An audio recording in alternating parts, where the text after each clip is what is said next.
So hey guys, welcome back to our channel. I hope you guys doing well. आज हम बात करेंगे कि 12th के बाद डायरेक्ट बीएससी नर्सिंग में एडमिशन कैसे लें।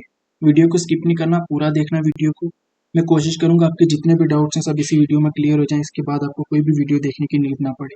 तो चलो वीडियो को शुरू करते हैं। बीएससी नर्सिंग में एडमिशन लेने के लिए मिनिमम क्वालिफिकेशन जो होनी चाहिए वो क्या होनी चाहिए?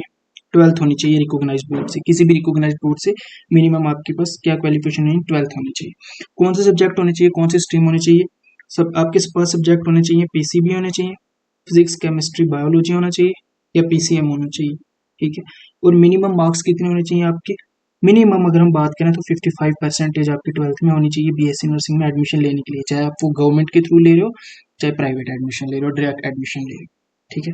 अब हम बात करेंगे कि गवर्नमेंट एग्जाम और प्राइवेट एग्जाम का मतलब क्या, किस तरह से आप गवर्नमेंट एग्जाम देके एडमिशन ले सकते हो डायरेक्ट, और प्राइवेट कैसे ले सकते हो। अगर हम बात करेंगे जम्मू कश्मीर की, ठीक है, मैं जम्मू कश्मीर के बारे में बात करूंगा। बाकी आप जिस भी स्टेट से मेरी वीडियो देख रहे हो, आपके वहाँ का जो स्टेट होगा उसको कंसिडर करते हुए चलना। मैं यहाँ पे जम्मू कश्मीर की बात करूँ। जम्मू कश्मीर का जो बीएससी नर्सिंग के लिए गवर्नमेंट एग्जाम है वो कौन सा है? जेके बोपी का। ठीक है, ये एग्जाम है यहाँ पे जम्मू कश्मीर।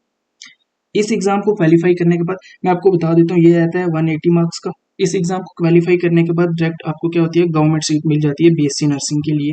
जो भी पैरामेडिकल के कोर्स हैं वो सब जेके बोपी के अंडर आपको मिल जाते हैं, चाहे वो बीएससी ओटी है, बीएससी ओटीईटी है, या कोई भी कोर्स है, एमएलएस एमएलटी जो भी है वो सब इसके थ्रू मिल जाते हैं। अब आपकी स्टेट का कौन सा है वो भी सेम एज इट इज, आप जो एग्जाम पास करोगे गवर्नमेंट का जो आपकी स्टेट का होगा उसके थ्रू मिलेगी। हम बात कर ले हिमाचल प्रदेश की, हिमाचल की तो हिमाचल प्रदेश का है हिमाचल प्रदेश बीएससी।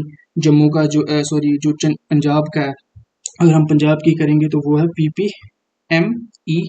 ठीक है। तो ये एग्जाम रहते हैं, हर स्टेट का एक अपना स्टेट का एग्जाम होता है किसी भी मेडिकल फील्ड में गवर्नमेंट के थ्रू एडमिशन लेने के लिए।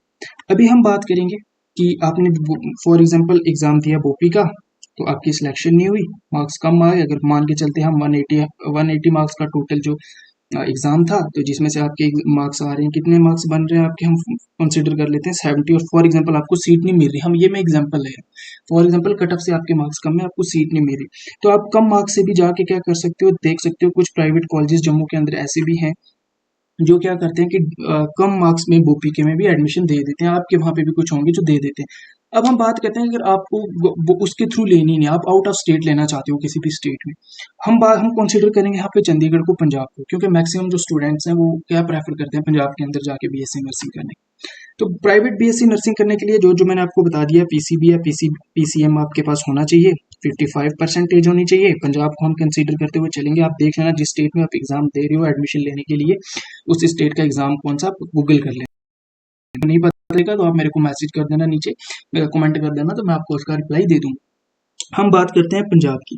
पंजाब का एग्जाम होता है PPMET। ठीक है। ये इस एग्जाम का फुल फॉर्म क्या होती है? Punjab paramedical entrance test. ठीक है, ये तो आ गया पूरी स्टेट का। कुछ यूनिवर्सिटी होती हैं जैसे बाबा फरीद यूनिवर्सिटी है, उसका एग्जाम होता है BFU। वैसे कुछ यूनिवर्सिटीज जो गवर्नमेंट यूनिवर्सिटीज होती हैं वो खुद एग्जाम कंडक्ट करती हैं।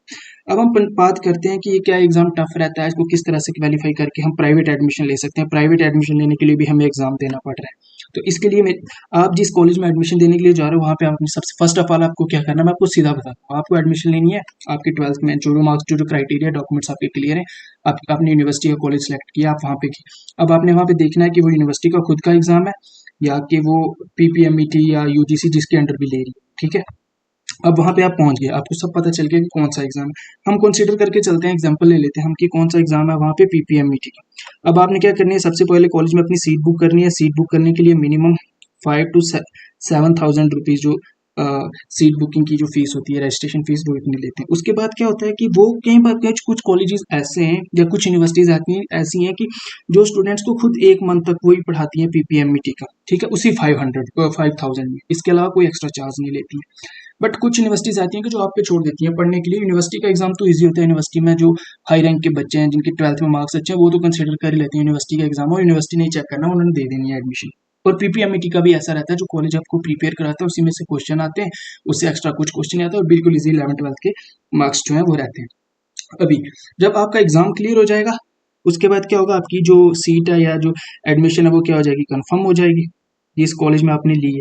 और जब आपकी सीट कंफर्म होगी उसके बाद सिर्फ आपको यहाँ पे एक चीज़ करनी है, आपकी जो फी रहने वाली है वो आपको पूरी खुद पे करनी है। जो आपकी फी रहेगी वो आपको पूरी पे करनी है।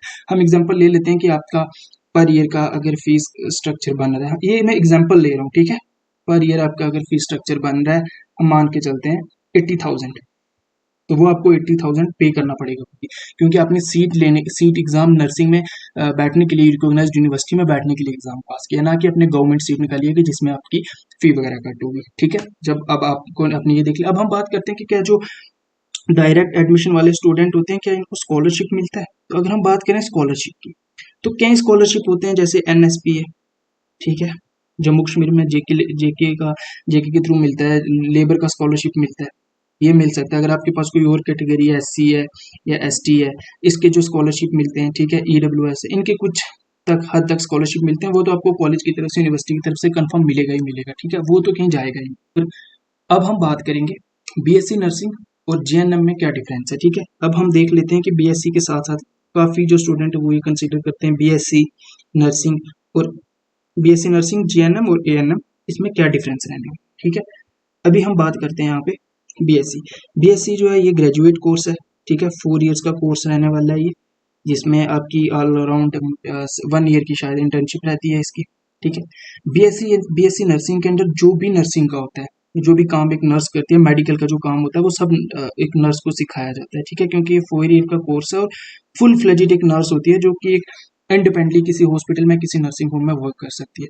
वहीं पे अगर हम बात करें जीएनएम की, ठीक है, अगर हम बात करते हैं जीएनएम की, तो जीएनएम जो है ये 3 ईयर का डिप्लोमा कोर्स है, ये 4 ईयर का कोर्स नहीं है, 3 ईयर का डिप्लोमा कोर्स रहने वाला है। इसके अंदर फोकस किया जाता है, जो जीएनएम करते हैं स्टूडेंट, उनको सबसे ज़्यादा किस चीज़ पे, कौन सी चीज़ पे स्टडी करवाई जाती है, वो होती है जो डिलीवरी होती है, जो प्रेग्नेंट वीमेन होती है, उनका जो केस तो होता है प्री एंड पोस्ट वर्क का, जो चाइल्ड केयर होती है, ठीक है, इस सब में इनको मतलब ज़्यादा इनकी जो जीएनएम वालों की जो स्पेशलाइजेशन होती है वो ज़्यादा होती है, किस पे, प्रेग्नेंट वीमेन पे चाइल्ड केयर कैसे करनी है, इस चीज़ पे सबसे ज़्यादा होती है। और ये बीएससी नर्सिंग 4 ईयर का ग्रेजुएट कोर्स है, और वहीं पे जो जीएनएम है ये 3 ईयर्स का डिप्लोमा कोर्स है। अब नेक्स्ट हम बात करेंगे एएनएम की, ठीक है, कि एएनएम क्या होता है, एएनएम का क्या क्राइटेरिया रहता है।